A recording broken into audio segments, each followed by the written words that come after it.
Welcome to the Irish Farmers Journal Weekly Podcast, brought to you by Ornua, the home of Irish dairy. Welcome to this week's Irish Farmers Journal podcast. I'm Darren Carty, livestock specialist with Irish Farmers Journal. I'm joined here with Peter Varley, livestock correspondent with the Farmers Journal.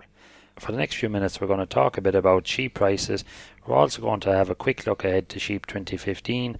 Peter, I suppose farmers have been through a difficult few weeks. We've seen anywhere from 70 to €1 being knocked off the price of lambs over the last few weeks. You've been dealing with factories. It hasn't been easy for farmers. Factories have said it hasn't been easy for them to try and find markets. What news have farmers got to look forward to this week? Well, talking to the factories now, Darren, they're claiming that there's a lot of lamb coming in from North Spain and Portugal, and that's really flooding the market in France, one of our key export markets. So what they're saying is there's too much lamb out there and they're not being paid enough in France for the lamb being exported.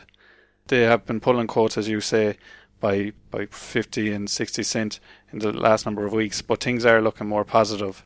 Farmers are being quoted $5.20 at the moment, but are securing higher prices of $5.40 and $5.50. We're even hearing that farmers are getting up to 5.60 cent per kg for their lambs this week, and we should know more by the end of the week what way quotes are going, but it's looking far more positive. Another aspect as well is the Ramadan festival is kicking in from the 18th of June, so that should really help our export market. So hopefully more lambs will start leaving the island and there'll be less lambs around for the factories, which should help boost prices. Maybe people thought the hog supplies are going to stay tight and that there was going to be this void right up until June, July, and what you actually seen happening was that there was more lambs in the market, and it now seems clear that probably what happened was a lot of the February born lambs, there was one draft taken, more lambs came onto the system. As you mentioned earlier, there was a lot of Spanish lamb in France, and what really seems to have kicked in now is that there is a demand or there is a want for lamb in export markets, and that we've seen also in the marts, and you've been talking to some of the mart managers, that lamb supplies have got really tight, I suppose, and the lamb prices have gone up anywhere sort of from 5, 8, even 10 euros a head. That some marts that would have maybe took the brunt of the hit the week before, they really struggled to get the lamb prices out. But I suppose when you turn it on its head, definitely, yeah, Darren, it's definitely a lot more positive. There was a hard week there when lamb quotes were pulled in factories, but from now, talking to market managers are saying there's a lot more activity between butchers and live exporters. The live exporters are looking for ram lambs now for the Ramadan festival. I suppose butchers as well are becoming more active with the better weather as well. Maybe more people are buying lamb for barbecues and such as well.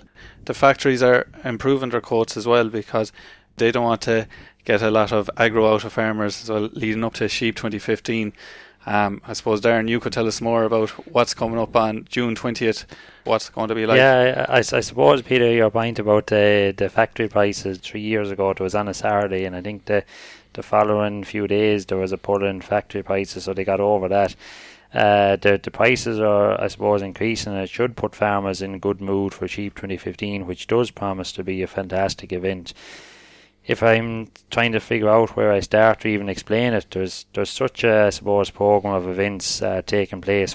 Say Teagasc are joined on the organising committee again by a lot of industry bodies that are working to maybe improve and to try and bring forward the sheep sector, like Board B at the Department of Agriculture and Food, ourselves here in the Irish Farmers Journal, Sheep Ireland and University College Dublin.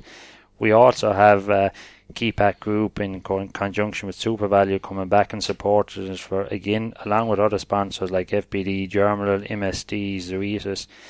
And I suppose there's a lot more people there that are helping, and a lot more businesses, as well as a huge amount of, say, sheep breed exhibits and commercial exhibitors that are going on.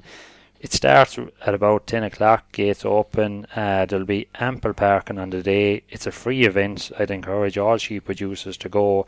The organising committee, which I'm part of, is focusing on delivering technical knowledge in a very practical way. So there's a lot of workshops on during the day where farmers will be able to see practical message like selecting lambs for slaughter, dosing, pre and post grazing heights, reseeding demos, fencing demos. So there's a huge amount going on the day that I suppose will appeal to even farming families. Also, don't miss your chance to see the up and coming young sheep farmers in action in the Young Sheep Farmer competition sponsored by the Irish Farmers Journal. It'll take place in the agriculture and education arena, and it'll run from about 10 o'clock in the morning until lunchtime. Is there anything on sheepdog trials or sheepdog demos? A lot of young farmers now are very much interested in improving their sheepdog training abilities. So is there anything for them there, Darren? Or? That's something we've been keen to try and bring back. That we had sheepdog trials and a sheepdog demonstration training in 2012, and it worked really well. There's a local...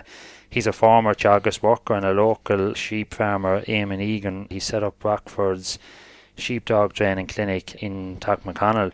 It's sheepdog training with a twist in that he actually trains the operator as well as the dog. And it's interesting enough because, like Eamon says, that a lot of people that come to him, they have a dog, he has great potential, they can't get the potential out of him.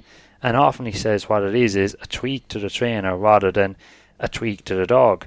So for anyone that would be interested, or maybe like Eamon will cover from starting out with a young dog to a more advanced dog, and he'll also, I suppose, give you tips on what way you should be standing, what way you should be calling the dog, where you should be going. There's nothing to beat a good sheepdog trial, and anyone that's watching a good working dog is exceptional to watch.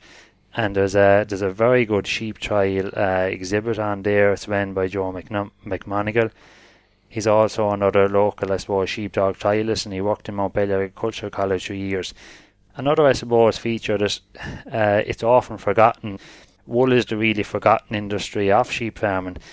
Farmers that are shearing at the moment are 2-3 weeks back from where they normally would be, but we have seen a good bit of prospects, an upturn in wool in the last few weeks. There's prices now of 140 per kilo going, and I even heard this week of a few merchants paying 145 a kilo.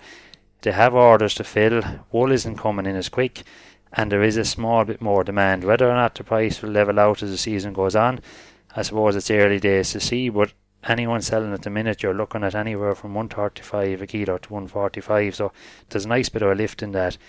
There's a wool village there. It's like mixing, I suppose, the modern with the old, and just shearing trainer George Grain will be there, and he'll be showing how to shear sheep. But if you take a step back in time, there's going to be people there from the Sheep and Wool Centre in Mam Cross. There's Boyne Valley Wools from Meath, and Susanna Crampton from Zwabers Ireland. She's showing how you take wool and the process that it goes from being taken off sheep and then being ended up in a woven blanket. Eddie Doherty is coming from Donegal, and anyone who attended Sheep 2010 or Sheep 2012, he's a fantastic big loom. There's only a few of them in the country, and it's a nice feature to see. So I suppose if you were summing up like and you were trying to say what is in Sheep 2015, there's so much there. There's a lot of technical information. As I say, it's the focus is on delivering it practically. There's a lot of Teagasc experts going to be there on the day. There's going to be a chance to talk in an informal way, but it's a social event as well. There's plenty there for all the family. I see there's cooking demos there and sheep breed displays as well, and there's an awful lot more probably there. Yeah, there's a lovely cookery and butchery demonstration being run by Board Bia. There's a local chef, Pat Conway, and he's also a butcher as well, so he can bring both and he can take out the cuts of lamb that people aren't used to cooking, and he's going to give a good demonstration on the farmer side of things, why we need to produce to a specification, and then on the customer side of things, what that means and why we should be delivering what the customer wants essentially. So Darren, when is Sheep 2015 taking place and where is it going to be? It's on the 20th of June in Teagasc Mellows campus at Tinry. That's Saturday week. If anyone wondering or looking for more information, there's a 12-page focus supplement in this week's Farmers Journal. And I suppose if anyone wants to see it a bit quicker on the website, you can get it on www.farmersjournal.ie. It gives a good programme of events to what's happening. It gives more information. There's a very good, direction map there. There's a site map, there's a list of exhibitors. Really, I suppose it's your complete guide to what's happening on the day. The Irish Farmers Journal Weekly Podcast, brought to you by Ornua, the home of Irish dairy. Now, do you ever wonder how the food produced by Irish farmers is packaged and marketed to attract customers? Ballymaguire Foods is one of the companies making ready meals for supermarkets just outside Dublin, and its managing director talked to the Farmers Journal agribusiness editor Eoin Lowry about the changing consumer market he is supplying. I'm here with Edward Spellman from Ballymaguire Foods. Ed, we've heard a lot about trends and emerging trends in markets, be it the developing and emerging markets. I'm just wondering about what do you see as trends that are happening in your business, and you're supplying food into the retail chain, buying off producers. So maybe just outline some of the changes that are happening and you're seeing in your business today. Thank you. Certainly, I think what we're seeing is it's a very exciting industry, number one. There is an awful lot of change, quick change happening. Certainly, we would see the grey market. There's certainly a large ethos on high quality, freshness, high visual, and the grey market is certainly an area where we would see a lot of emerging markets within that. Just explain to us what the grey market is. We certainly would see people over 50 that certainly do not want to cook. They're very sensitive on waste, and they don't want to buy a head of cabbage and throw half it in the bin. So they want this product prepared, fresh, healthy, and very good quality. You're manufacturing primarily prepared goods in own branded for particular supermarkets. Do you see trends changing where shoppers are more promiscuous and they're going to a number of different types of supermarkets? And is that changing how you're manufacturing your products, how you're branding your products? Travel is certainly the biggest thing. People want to try new spices, seasonings. They're very quick to change into different carbs like couscous and different types of rices. So we certainly are adapting significantly on that. Plus as well, people towards the Thursday, Friday, Saturday splash out a little bit more, want a couple of a better flavour, I suppose. They eat more creams, better cheeses. When they're probably the Monday, Tuesday, Wednesday, they certainly tighten their belt on the products they would like to eat during those days. So we certainly are adapting for that market and that change. And what do you see as the biggest challenges for your business in the next 12 months? Well, managing the growth is certainly one of the biggest things for us. People is certainly something that we are finding very difficult to find people within the market, and it is certainly one of the biggest challenges for us. And certainly funding is another thing. Funding is certainly challenges for all small or medium-sized businesses in Ireland. We heard a lot this morning about the importance of sourcing locally. How important is that to your business, and do you source all your raw materials in the local area? Yes, it was actually yesterday we had an event in Ballymaguire Foods where we were just talking about the amount of ingredients we source locally. We source all Irish chicken. We use around 14 tonne of Irish chicken a week. We use up on 18 tonne of Irish beef a week, and potatoes and vegetables up and around 25, 26 tonne. So Irish companies now are a lot more adapt to our requirements as processors, and we certainly are more competitive now, and also the customer now is willing to pay for that, and it comes true on pack as well on shelf. Thanks very much, Ed. We hope that you're enjoying this Irish Farmers Journal podcast, brought to you by Ornua, the home of Irish dairy. Find out more at farmersjournal.ie. And finally, let's talk about turning our farms into safer and nicer workplaces. Irish Country Living's editor Mairead Lavery and consumer editor Ciara Leahy introduce us to the Farmyard Awards, which are accepting entries now. We have an exciting competition that's coming up there over the next few weeks, Irish Country Living and FBD Farmyard Awards. So Mairead, can you tell me a bit about the Farmyard Awards and why Country Living runs them? Well, we're running these awards for 8 years now, and why we run them is very simple, because we want to recognise the great work that so many farming families do in keeping safe and tidy farmyards.